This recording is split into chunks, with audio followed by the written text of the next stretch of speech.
आयुष्यात चार माणसं तरी जोडावीत, आपल्याला शेवटी उपयोगी पडतात. जबाबदारीचा धडा कोणत्याही पुस्तकात शिकवला जात नाही, तर तो आयुष्य जगत असताना आपोआप शिकला जातो. जिथं सर्वात जास्त मन रमतं, ती वेळ आयुष्यात खूप कमी वेळासाठी येते. तुम्ही तुमचं कर्म चांगलं करा. देवाकडे काही मोबाईल नाहीये तुमचं धार्मिक स्टेटस बघायला. स्टेटसला रोज देवाचे फोटो ठेवले तर ते देवाला दिसत नाहीत, कारण त्याच्याजवळ मोबाईल नाही. म्हणून काम चांगलं करा.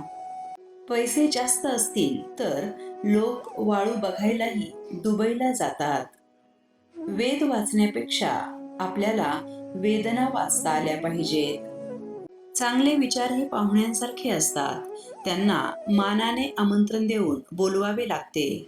तर वाईट विचार हे बिनबोभाट पाहुण्यांसारखे असतात, त्यांना कोणत्याही आमंत्रणाची आवश्यकता नसते. आपल्या आयुष्यात एखादी तरी व्यक्ती पॉवर बँक सारखी असावी, जी आपल्या थकलेल्या मनाला सकारात्मक विचारांनी रिचार्ज करणारी हवी. कोणाच्याच इच्छा कधीच पूर्ण होत नाहीत.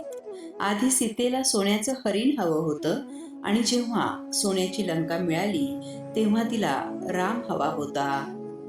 दुसऱ्याला आनंदी बघायला आवडणं हे निरोगी माणसाचं लक्षण आहे.